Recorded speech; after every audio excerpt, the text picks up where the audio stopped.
suis Valérie, votre hygiéniste naturopathe, ravie de vous retrouver pour cette nouvelle vidéo. Alors aujourd'hui, j'avais envie de vous parler du sucre, ce doudou qui n'en est absolument pas un. Il est souvent pointé du doigt dans la prise de poids, mais aujourd'hui, je vais insister sur le fait que c'est un poison, et ça pour tous, tout le temps. Notre consommation de sucre a d'ailleurs littéralement explosé en quelques décennies. Nous sommes passés de 1 kg par personne et par an en 1850 en France à plus de 30 kg par personne et par an en France. Ce sucre représente d'ailleurs un quart de nos apports énergétiques alors qu'il ne devrait pas dépasser les 5%. À qui la faute? Eh bien aujourd'hui, je vais jeter un peu le probe sur les industriels qui nous font consommer à notre insu 50% de sucre caché. Alors du sucre dans les desserts et dans les sodas, ça nous paraît tout à fait logique. Mais il s'en cache dans des aliments un petit peu plus particuliers et étonnants comme les chips, le jambon, la sauce salade ou même le pain. Et pourquoi en ajoute-t-il, me demanderez-vous? Eh bien tout simplement parce que le sucre est un ingrédient peu cher qui permet de masquer parfaitement les imperfections des plats, des aliments et surtout de les rendre plus appétissants. Alors nous allons faire un tour maintenant sur ce qui nous intéresse au niveau de la santé, en tout cas ce qui est cher à mes yeux, notre santé, votre santé. Eh bien, tout d'abord, le sucre va créer une acidification très importante du système sanguin. De plus, il va empêcher la synthèse des vitamines du groupe B et éventuellement va se transformer en acide gras et pénétrer nos organes. Alors, détaillons un petit peu. Tout d'abord, le sucre est rapidement assimilé au niveau de l'organisme. C'est très connu des sportifs, c'est un dopant en somme. Et la combustion de ce sucre demande une grande oxygénation, c'est-à-dire une accélération plus ou moins importante de notre respiration. D'ailleurs, les personnes en situation de sédentarité, qui ont une capacité peut-être un peu moindre, ou en tout cas pas autant développée que les personnes en activité ou sportive eh bien n'auront pas suffisamment d'oxygène, n'amèneront pas suffisamment d'oxygène pour permettre la combustion de ce sucre. Et c'est ce qui va créer l'encrassement général de l'organisme. Au niveau intestinal, on va parler des vitamines du groupe B, eh bien au niveau de l'intestin, le sucre va créer des fermentations et surtout produire des bactéries qui vont venir grignoter, manger littéralement la flore microbienne de notre intestin, qui participe en l'occurrence à l'assimilation des vitamines du groupe B. Beaucoup de mangeurs de sucre, de grands mangeurs de sucre, se présentent des carences de vitamine B, des vitamines du groupe B. De plus, lorsque le sucre arrive donc dans le milieu sanguin, il y a une brutale acidification qui nécessite un effet tampon. Et cet effet tampon-là est mis en place par la libération du calcium se trouvant dans les os ou même dans les dents. Ce qui donne lieu effectivement à des caries, très souvent chez les personnes qui mangent beaucoup de sucre, mais aussi à des carences assez sévères en calcium.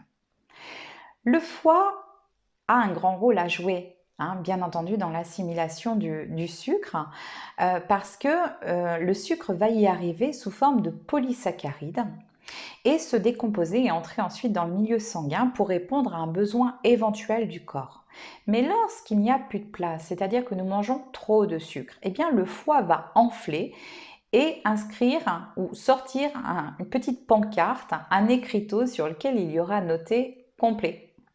Et ce sucre qui sera donc en trop grande quantité va devoir retourner dans le système sanguin, mais cette fois-ci sous la forme d'acide gras.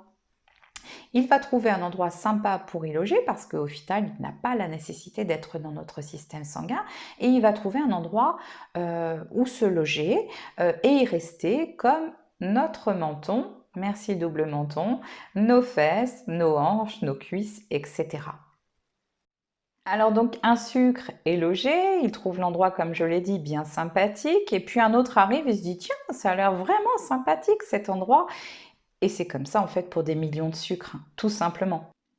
Et que se passe-t-il? Eh bien sous la forme d'acide gras, il pénètre ces fameux organes logeurs.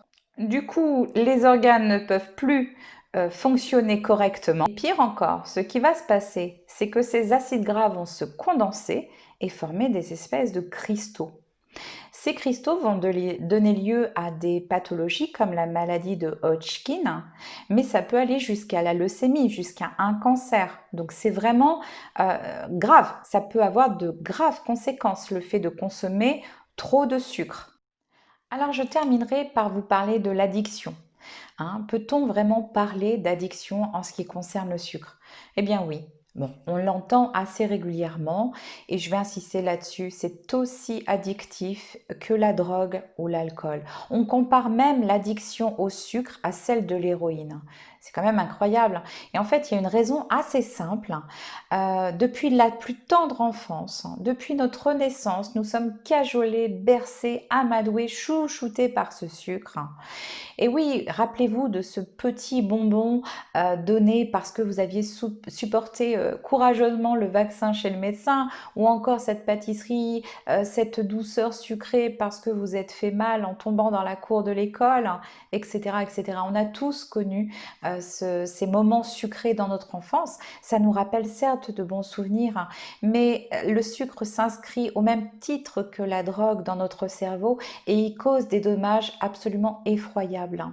D'ailleurs, je vais ajouter quelques chiffres.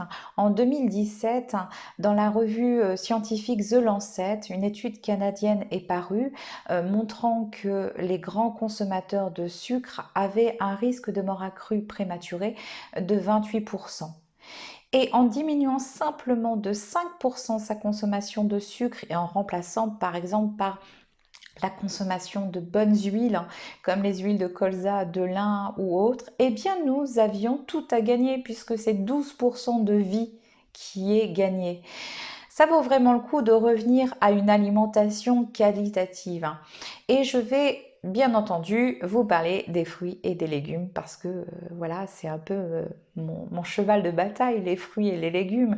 Mais là aussi, il y a une raison, c'est parce qu'ils sont bourrés de fibres et les fibres permettent de ralentir l'absorption, freiner l'absorption de ces glucides et contrecarrent en partie les effets délétères sur la santé. Alors revenons à une alimentation qualitative de saison, locale, bio.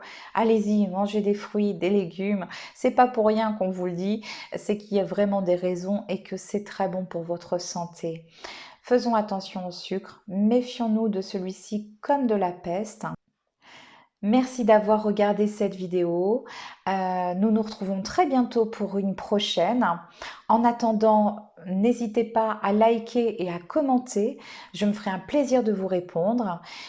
Et bien entendu, comme je le dis toujours, prenez soin de vous. Vous avez toutes les cartes en main. À très vite.